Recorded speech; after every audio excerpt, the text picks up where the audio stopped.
Good morning, everyone. It's Lee Henson, President and Founder of Agiledad, and it's time for today's episode of the Daily Stand-Up. So without any further ado, let's get started. It's Tuesday. We're off to a good start. It's a beautiful week. Everything has been wonderful. I know a lot of you have been working hard. I sure know I have. I've been teaching a lot of classes lately. And one of the common themes that I've seen come up a few times here in the last couple of classes is teams are still struggling with items that have been placed into a sprint carrying over into subsequent sprints. So it's one of these things that's such a simple thing to talk about, but having items carry over from one sprint to the next shouldn't be common practice. It shouldn't be something that's happening all the time. So that begs the question, how can we prevent things from floating from one to the other? And, I thought, wow, what a great topic. What a great question. So I thought we would cover the top 10 reasons why I see this happening. And, it's interesting because I think all of these reasons, or each of these reasons, could individually contribute. But the good news is, I don't think this is something that has to be a certain way. I think it's something that we can certainly review and try to overcome. And I think once we get started into this, you'll easily see that there's a pattern and that there's things you can change. So for starters, I think coming in right at the top, the team needs to have the ability to learn from what happened in a previous sprint's outcome. So if the previous sprint's outcome states that they didn't meet their sprint goals, we need to figure out why they didn't meet their sprint goals and address the issues. Once again, sounds like Captain Common Sense to me. But what I often see is a blame game where they say, well, it wasn't our fault. It was this other team's fault. If they had only done this, or we didn't have this one piece we needed. And I think it's just important for us to recognize right up front that we can't play the blame game, that we need to be in tune, intact, and really be part of the inspect and adapt model in order for it to work. Second, I think, is when the team doesn't exactly know who the real product owner is. I know that sounds crazy, but when the team is collecting information or gathering information from multiple people for the things they have to do and consume in their backlog, sometimes this is created as a result of the product owner not making decisions frequently or fast enough. The product owner not clarifying things fast enough to the team. So the team's going to wind up going off in their own direction. And a proxy, quote unquote, product owner will step in and say, let's just press forward this way, or let's just do this. And what winds up happening as a result is the team loses a lot of time and they lose a lot of groundwork and end up waiting for information and pulling different stories in to work on. And obviously, that makes things carry over. Interesting. Some things you just never thought about, right?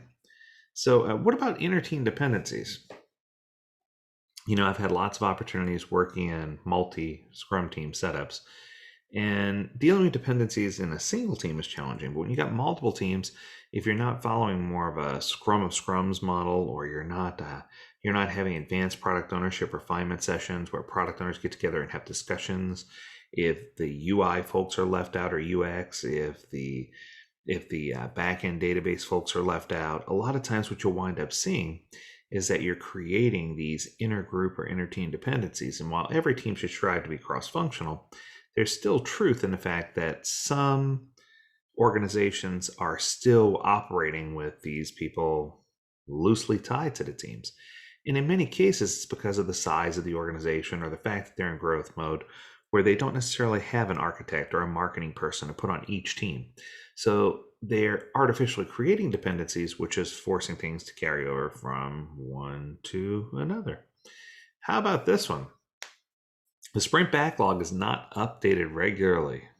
For whatever reason, teams just hate to update the Sprint Backlog. They always turn to the Kanban board because, well, it's only 3 columns. I can slide something from one column to another.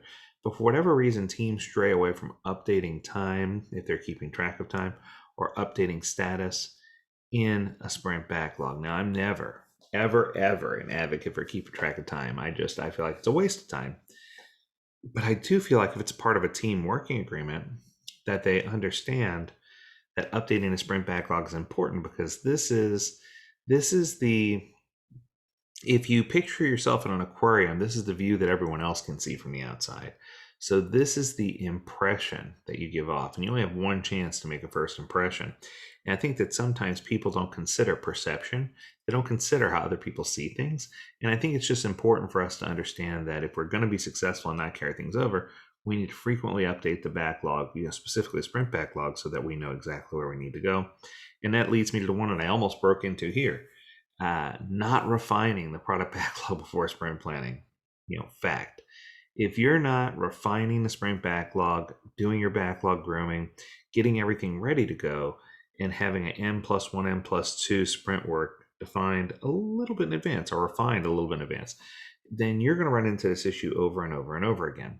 There are many large organizations. In fact, one of the organizations that I'm working with now is really struggling to get to N+2. And that's okay, right? Everybody struggles, everybody hurts sometimes. But it's one of these things where we need to make sure that we help them understand that refining the backlog is going to be the key to successfully getting to a point where the reduction of ambiguity is enough that the team doesn't feel like they're obligated or have to carry things over from one sprint to another. Oftentimes, the truth is, another thing that makes things carry over is undone work. So if the team does not produce the potentially releasable increment at the end of each sprint, and they keep accumulating things that they didn't quite finish, or I call this one the almost done column, right? And there's so many things that enter the almost done column. We're waiting for UAT, we're waiting for performance testing, we're waiting for the security approval. There's so many things that hit this column, and I think that we don't take those things into account when we look at the work holistically. So I think it's important for us to look at the work holistically and take those things into account.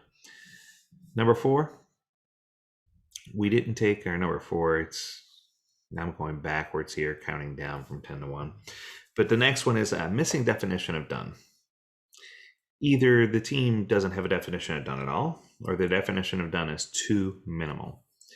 It takes away transparency, and it causes the team to feel like they don't know what done means. So they just keep working towards that almost done column and never getting anything accomplished. Another thing I've noticed is teams fail to work together, so no teamwork or lack of teamwork. Everybody's picking up a story based on their individual skills and ability, and they're not allowing for people to work together to swarm to get things done. This is the whole I-shaped versus T-shaped team things.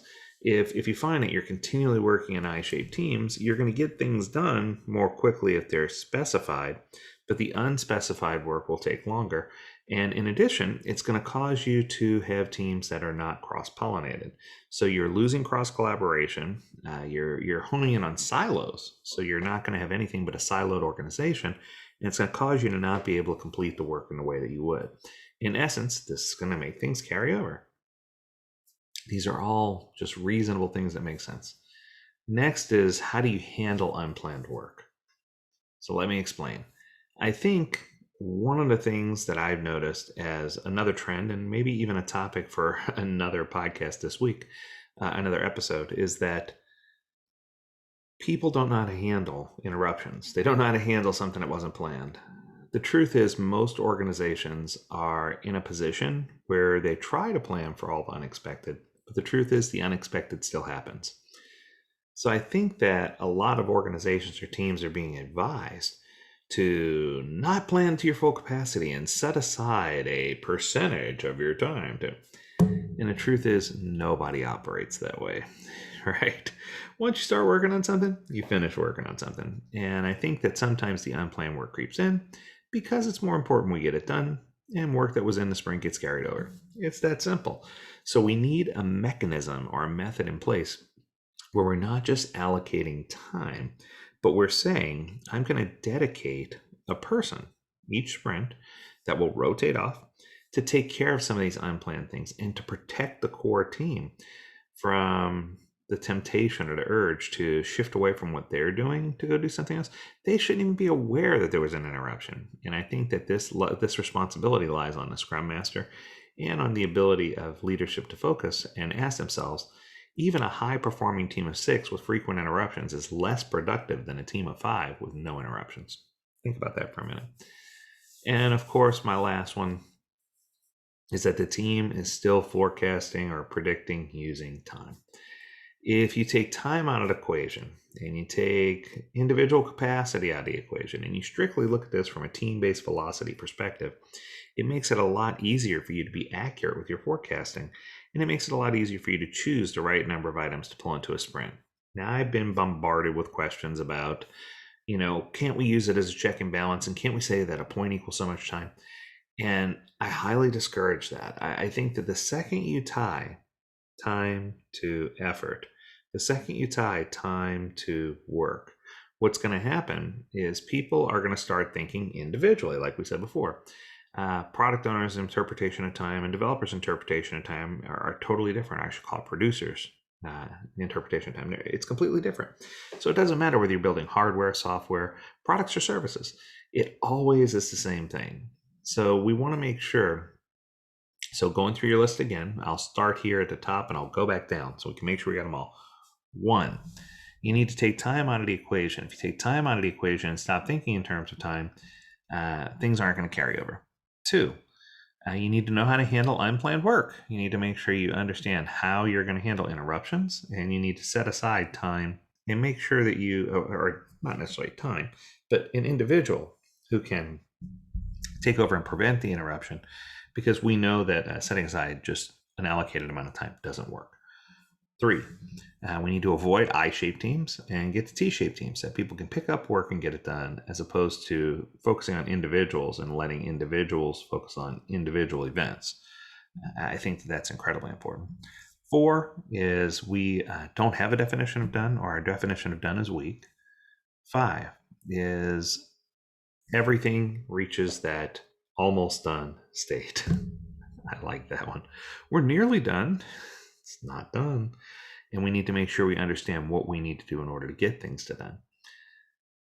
6 is not having proper backlog grooming or refinement sessions before sprint planning, meaning that the work is not properly prepared. 7 is not updating your sprint backlog and causing disruption. 8 is having dependencies in the teams and across multiple teams and across the organization and not knowing how to deal with those. 9 is having some type of product owner that's not really a product owner trying to drive work that's not really work that the team should be doing, but they shouldn't be doing. That's that whole proxy thing. And then finally, 10 is, making sure that the team understands that they're responsible for taking part and inspect and adapt and understanding what they can do to improve and learning from things that they've done in the past. Long one today, but worth it. So I hope you enjoyed this episode of the Daily Stand-Up, and I want to thank my friends over at, it looks like Agilemania, for sending this over to me. They wanted me to review this, and I think it's fantastic. So thanks for sending it over. And if you have a topic that you want to hear an episode of the Daily Stand-Up on, do let me know. Send it over. We'd love to talk about your topics, the things that are most important to you, so that you can learn more and become more effective in your Agile community. As always, we encourage you to stay healthy, stay well, and stay agile, my friends. Until next time, do take care.